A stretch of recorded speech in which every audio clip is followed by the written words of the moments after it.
Olá, hoje no mundo político, lideranças digitais na América Latina.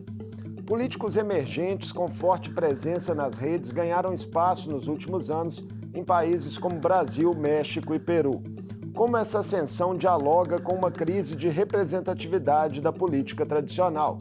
Essa onda já começou a arrefecer? E os impactos desse novo perfil de atuação para as instituições democráticas? Eu converso com Josimar Silva, doutor em Ciência Política pelo FMG e professor da UNB. Josimar, prazer recebê-lo no Mundo Político mais uma vez. Prazer, obrigado pelo convite, Marco. Olá, ouvintes que estão nos acompanhando nesse momento no programa Mundo Político. Espero que tenhamos uma boa conversa aqui nessa tarde. Josimar, sua tese, surfando na crise de representação e nos valores, lideranças políticas emergentes e mídias sociais digitais na América Latina. Ficou em primeiro lugar, na premiação da Associação Brasileira de Pesquisadores em Comunicação e Política. Os apontamentos que ela trouxe, em 2021 ainda estão atuais no contexto brasileiro e da América Latina? Sim, Marco. A tese tem uma questão atual porque eu estou estudando um fenômeno muito recente, um fenômeno que começa aí na segunda década, do século XXI, a partir aí de 2012, 2013, onde a gente vê um conjunto de protestos antissistema surgindo em vários países da América Latina e, após esses protestos, o surgimento de várias lideranças a partir das mídias sociais. As primeiras eleições onde esse perfil de liderança aparece no México, em 2015, no Brasil, em 2018, e isso continua nas eleições nacionais no Brasil, México, Peru, em 2022, e nos últimos anos, pós-2019, isso também aparece como um modelo de novas lideranças políticas, as lideranças políticas digitais, também no Chile e na Bolívia.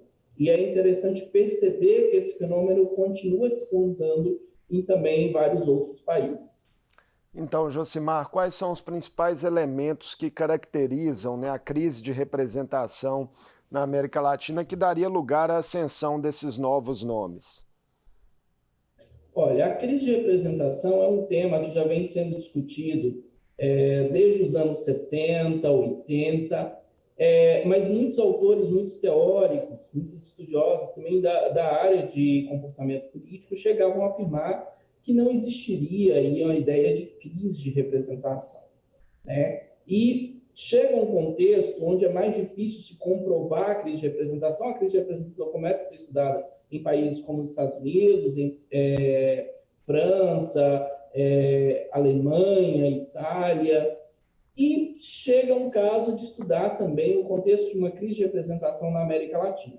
Na América Latina é mais difícil estudar esse fenômeno da crise de representação, porque, de certa forma, na América Latina são países de democracias recentes, onde nunca se teve, de maneira profunda, uma confiança na representação política, uma confiança nos partidos, uma confiança no legislativo, no executivo. E, ao mesmo tempo, a América Latina costuma ter confiança em instituições que não são instituições representativas, que é o caso da igreja e que é o caso das Forças Armadas. Então, isso coloca uma dificuldade especial para estudar o caso da América Latina.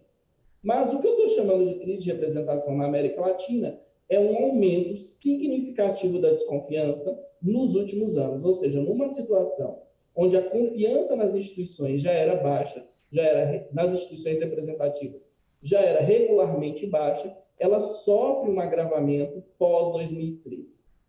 No caso brasileiro, pós-2013, a partir de 2012, no caso mexicano, a partir de 2015, no caso peruano, e no caso chileno e no caso boliviano, pós-2019. Ou seja, a gente tem contextos onde uma situação que já é de baixa representatividade, baixa avaliação ou satisfação do eleitorado, dos cidadãos, ela se agrava.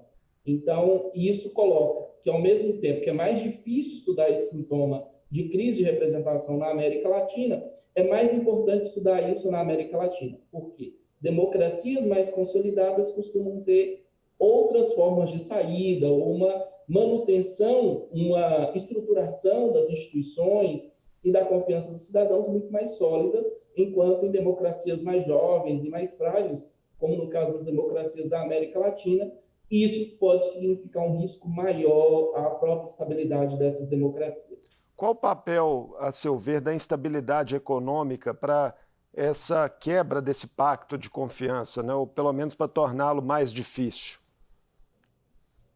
Marco, a crise econômica é um dos fatores centrais. Por quê?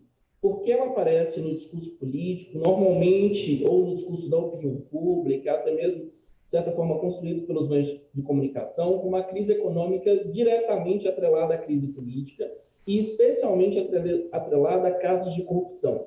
Ou seja, no momento que aparece a crise econômica, ela é associada pelos cidadãos, pelas cidadãs, como se fosse resultado direto de uma situação de corrupção praticada por atores políticos.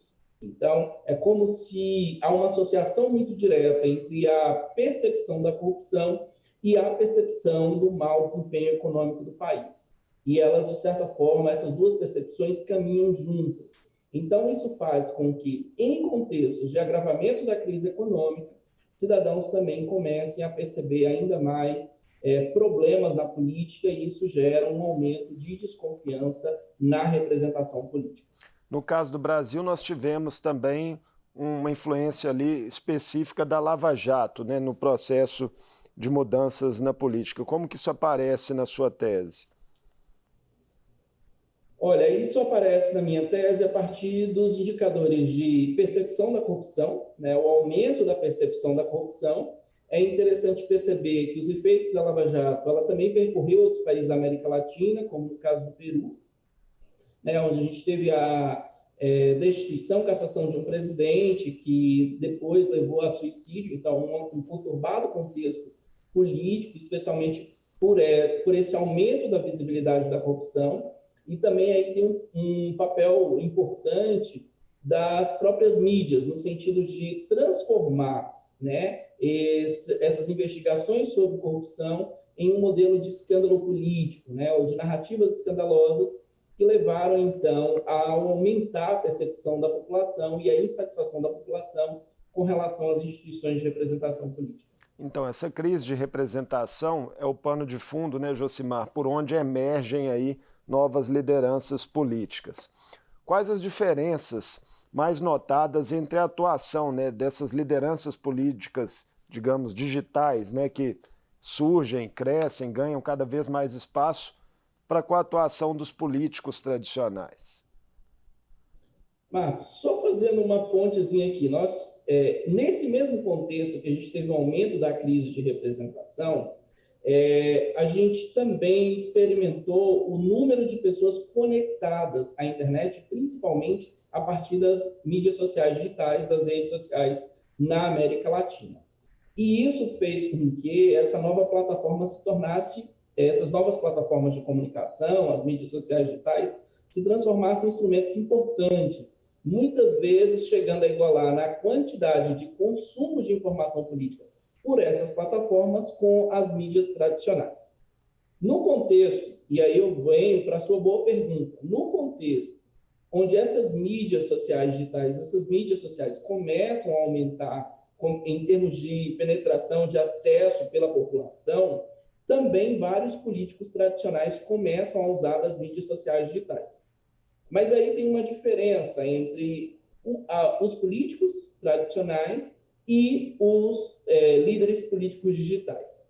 Enquanto os políticos tradicionais eles têm uma trajetória de vinculação a partido, de outras bases, seja de penetração pela própria mídia tradicional, seja pela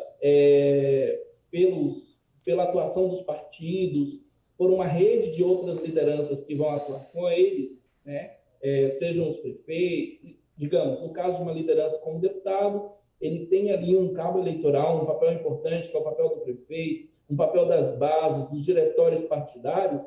As lideranças políticas digitais, elas vão ascender já no contexto das mídias sociais, em um momento onde as pessoas, os cidadãos estão insatisfeitos com relação à atuação da representação política, já nascem nas redes sociais e ganham visibilidade a partir das redes sociais, e a partir dessas redes sociais é que elas vão criticar os atores políticos, criticar os partidos e o próprio sistema político, e vão usar desses discursos críticos ao próprio sistema político para conseguirem votos e para conseguirem se tornar representante dessa parcela do eleitorado altamente insatisfeita com as instituições de representação. Então, enquanto os grandes líderes tradicionais atuam em várias outras plataformas, né, em várias outras frentes, seja nos diretórios, seja nas bases partidárias, seja algum sindicato, algum movimento, alguma outra forma que conecta com o seu eleitorado, os líderes políticos digitais eles vão surgir a partir das redes sociais, nesse contexto de crise de representação, e vão usar as redes sociais como sua principal plataforma de conexão com o eleitorado. O próprio funcionamento das instituições democráticas, Josimar, também é afetado por esse novo tipo de fazer política? Sim, Marco. Essa, inclusive, é uma das frentes que eu tenho trabalhado, porque até a tese eu estudei o caso das lideranças políticas digitais no contexto de emergência, no contexto de surgimento dessas lideranças políticas digitais. E embora algumas dessas lideranças políticas digitais já estivessem em mandato, ainda não tinha sido objeto da minha investigação a questão de como essas lideranças políticas digitais atuam no contexto dos mandatos, né?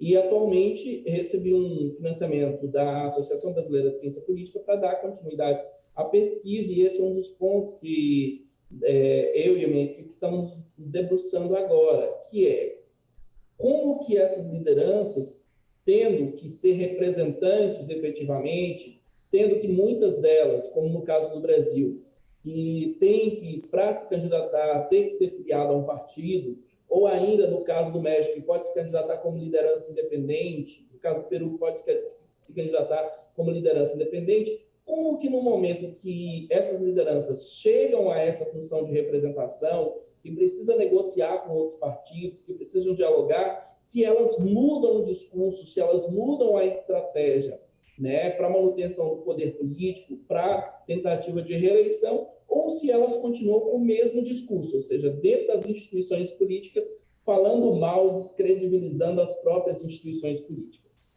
Falando... Não, pode concluir seu raciocínio. E eu tenho percebido, que a gente tem encontrado nesses resultados preliminares até agora, é que grande parte dessas lideranças, quase totalidade dessas lideranças, elas não agendam as suas redes sociais, as suas páginas principais de visibilidade nas redes sociais, através de um discurso propositivo de políticas públicas, ou de projeto, ou das ações que fazem. Mas aquilo que gera mais visibilidade, maior engajamento perante seus seguidores, é exatamente o discurso contra a política, o discurso antissistema, as grandes narrativas de corrupção que voltam a retornar e que aparecem sempre para a manutenção da visibilidade. Então, essas lideranças políticas digitais costumam ter o perfil de se aparentar e de se apresentarem como salvadores da pátria, de sempre dizerem, né, ali para o eleitorado que há um risco iminente, que esse eleitorado precisa ficar atento, e se colocam, muitas vezes, para além da política e para além das instituições. Muitas dessas lideranças chegaram a disputar eleições recentemente, né, como no Brasil em 2020 e 2022, e elas mantiveram, né, o mesmo discurso, né, a mesma narrativa antipolítica, como se elas não fizessem parte do sistema político, né? E isso tem uma consequência muito direta em termos da opinião pública, que é que as próprias lideranças, nossos próprios representantes políticos, estão descredibilizando o modelo democrático que nós temos de representação política e as próprias instituições, né? Como se as eleições ou como se as disputas, né, em termos de votação dentro dos parlamentos, dentro do plenário, dentro do legislativo, fossem apenas uma briga do bem contra o mal, né? Não fossem opositores, não fossem ideias que pudessem dialogar e chegar a um consenso, como se tivesse sempre que eliminar o inimigo, né? E isso é um dos problemas, porque há outros estudos, não sobre lideranças políticas digitais, mas também sobre esse tipo de narrativa política, que ele aumenta a desconfiança na política e ele descredibiliza o sistema político. Josimar, agora esse discurso antissistema, será que ele não perdeu um pouco de força no Brasil nas eleições de 2022? Qual que é a sua visão a respeito? Alguns analistas fazem reflexões nesse sentido, mas não é um ponto pacífico, aparentemente. Olha, ele perdeu força, a exemplo, se a gente compara 2020 com 2022, nós não temos um número muito grande de eleições de lideranças outsiders, de lideranças com discurso antipolítica. Mas é importante levantar e dizer que ela não se encerrou em 2018, né? Que nas eleições de 2020 a gente teve casos de eleições assim, de vereadores, e nós temos casos de deputados, inclusive o deputado mais bem votado no Brasil, que veio daí de Minas, com um discurso totalmente antissistema. Ou seja, o caso dessas lideranças, e principalmente no Brasil, de lideranças de direita. Então, nós temos ainda que esse modelo, essa estratégia, né, de eleição e adotar um discurso de renovação política e levar lideranças com discurso antissistema, com discursos que descredibilizam as próprias instituições políticas para dentro das instituições políticas, continuam operando, continuam funcionando e continuam sendo legitimados, inclusive eleitoralmente, né? Exatamente porque muitas vezes os próprios eleitores não conseguem perceber isso com uma estratégia discursiva. Quando a gente vai estudar a trajetória dessas lideranças, a gente percebe que isso, na verdade, é um projeto político em termos de uma articulação política. Em alguns casos, como no caso do Peru e no caso do México, a gente percebe algumas lideranças que elas foram forjadas, né? Jovens lideranças foram forjadas, que eram assessores, que trabalhavam para determinados parlamentares, e elas foram colocadas como lideranças antissistema. Elas lideraram protestos, lideraram mobilizações, lideraram tentativas de formação de novos partidos, mas, na verdade, trabalhando para grupos políticos tradicionais. Então, grupos políticos tradicionais também entenderam que essa é uma estratégia para conseguir alcançar eleitores desmobilizados. No Brasil, tem sido comum, Josimar, análises de que a direita compreende melhor a dinâmica política nas redes do que a esquerda. Você concorda com essa leitura e também se ela encontra paralelos com outros países? Marco, posso dizer que na América Latina inteira a direita consegue alcançar ou ter um desempenho melhor nas redes. Existem casos específicos onde a gente tem um aumento do número de lideranças políticas digitais ou mesmo de um conjunto de influenciadores ali que não participam diretamente dos processos eleitorais, mas que são intermediários para outros políticos, que são de esquerda, como, por exemplo, em 2018, na eleição de Andrés Manuel López Obrador no México, em 2019, no Chile, na Constituinte, né, nós tivemos algumas lideranças de esquerda, mas, de uma maneira geral, além desses pontos, desses momentos específicos, a maioria é de direita e até de uma direita radical de extrema-direita. É interessante, ao estudar comparativamente vários países da América Latina, como agora eu estou estudando 5 casos, 5 países, como essas narrativas da direita se repetem. Ou seja, aparentemente, a exemplo, de contra o comunismo, de associar os grupos de esquerda à corrupção, de associar a questão da distribuição da família ou pautas anti-aborto, de uma maneira muito generalizada, ou até mesmo com os mesmos memes, com os mesmos conteúdos, apenas traduzidos do espanhol para o português ou do português para o espanhol, em várias lideranças, em diferentes países da América Latina. A direita parece estar não só mais bem articulada no Brasil, mas bem articulada a nível internacional, e sabendo melhor lidar com essas questões e de como trabalhar em relação às redes sociais. Tem um outro elemento que é importante pensar, é que o discurso de direita ele consegue conectar muito mais rápido no eleitorado latino-americano, que é um eleitorado que vem com um conservadorismo católico de longa data, que discursos como a defesa da família funcionam de maneira muito boa no sentido de captação do eleitorado, né? Basta ver na nossa realidade quantos políticos precisam aparentar serem casados, serem pais de família, para que possam ser eleitos, né? Aí, então, a gente já tem alguns valores de cultura política onde os discursos de direita eles funcionam de maneira mais efetiva para isso. Além disso, a direita foi, na América Latina, a primeira a utilizar dessas técnicas e também a mais envolvida nessas técnicas de construção de novas lideranças e usando para isso as redes sociais. Então, considerado, Josimar, aí, considerada a cultura política, né, na América Latina e também essas mudanças que vêm na forma de atuação nos últimos anos, né, impulsionada pelas redes, vai ser imperativo que políticos tradicionais busquem cada vez mais se adequar a novas estratégias de diálogo junto à sociedade? Olha, políticos tradicionais vão utilizar, pensando racionalmente, políticos tendem a utilizar sempre das estratégias mais baratas pela manutenção do poder ou uma relação de custo-benefício.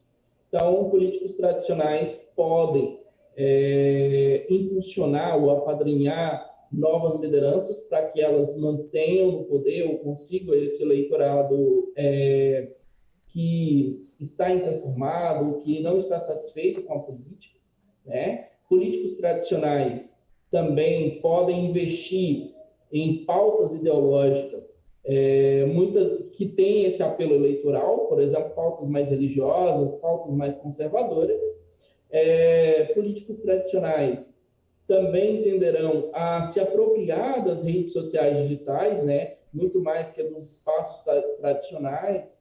Hoje, quando a gente olha para a TV Câmara a nível federal, para as TVs Assembleias, muitas vezes a gente percebe lideranças políticas, até mesmo lideranças políticas mais tradicionais, defendendo que esses canais, esses instrumentos de comunicação não são importantes e que agora só as mídias sociais digitais bastam, né? Enquanto, na verdade, o que a gente está percebendo em termos de mídias sociais digitais é que elas têm provocado ou têm sido traduzidas em termos de impacto em aumento da desconfiança às próprias instituições e também aos próprios políticos. Josimar, Já também que há essa um movimento. narrativa não pode durar muito. Desculpa te interromper, também tem um movimento perceptível de políticos tradicionais tendendo a caminhar mais para a direita nesse contexto? Sim, acontece no sentido de que Uma direita mais determinadas radicalizada, narrativas. digamos assim, né? Caminhar para uma direita mais radicalizada. Sim, sim. No sentido de que essas narrativas têm funcionado melhor em relação a buscar um eleitorado que não está engajado. Então, ao perceber que esse tipo de discurso funciona, você tem, inclusive, algo que nunca teve no Brasil, aliás, que na experiência democrática recente a gente não teve, pós-88, a gente não tinha no Brasil partidos mais inclusive partidos mais declaradamente à direita, abertamente, ou tentando se identificar totalmente à direita. Então, políticos tendem a agir racionalmente com relação a essas tendências apresentadas pelo eleitorado, né? Diante de um contexto eleitoral onde determinados discursos funcionarem, eles também tendem a ser utilizados por outras lideranças políticas. No Brasil, Josimar, discute-se nesse momento, né, com ampla repercussão na sociedade, um projeto de regulação de conteúdos em redes sociais. Como que isso pode impactar, né, a política, né, a forma de fazer política nos próximos anos? Marco, esse projeto de lei, né, sobre liberdade e, de certa forma, trazendo alguma regulação e uma necessidade de transparência das próprias redes sociais, principalmente em termos de conteúdos políticos, ou aquilo que a gente vem chamando de desinformação ou popularmente de fake news, ele tem um papel central, principalmente de garantir aos cidadãos que os cidadãos saibam de onde provém essa informação. Nós, e aí pegando o gancho em relação às lideranças políticas digitais, muitas dessas lideranças produziram um volume grande de desinformação, de notícias programadas para serem falsas e para produzirem efeitos em relação à legitimidade, à visibilidade dessas lideranças, os cidadãos consumiram esse conteúdo como se fosse notícias de verdade, ou como se fosse uma visão de fora da política, ou sem nenhuma ideologia que orientasse esses discursos. E muitos desses conteúdos, eles foram pagos e patrocinados, né, para chegarem a determinados públicos. Ou seja, não é uma relação comum, não é uma relação qualquer, não é um conteúdo qualquer que está sendo postado em redes sociais, e muitas vezes as redes não prestam contas, ou não é transparente com relação a que aquele conteúdo é patrocinado, né? É patrocinado por quem? Direcionado a quem? Porque aquilo não é veiculado, aquilo é veiculado como se fosse um conteúdo qualquer e não como uma propaganda.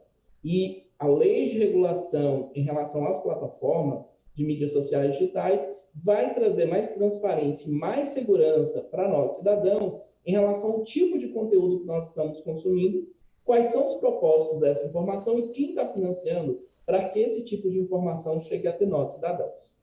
Josimar, muito obrigado por mais essa conversa conosco no Mundo Político e boa sorte aí na sequência de estudos sobre a política latino-americana. Muito obrigado pelo convite, Marco. Muito obrigado a quem nos assiste e fico à disposição para novos temas e novas questões que podem surgir em termos da política aí. Muito obrigado. Com certeza. Eu conversei com Josimar Silva, doutor em Ciência Política pelo FMG e professor da UNB. Falamos dos apontamentos de sua premiada tese sobre lideranças políticas digitais emergentes em países da América Latina, a relação com a crise de representatividade e os impactos dessa conjuntura para democracias e comportamentos eleitorais. O Mundo Político fica por aqui. Obrigado por nos acompanhar e até o próximo programa.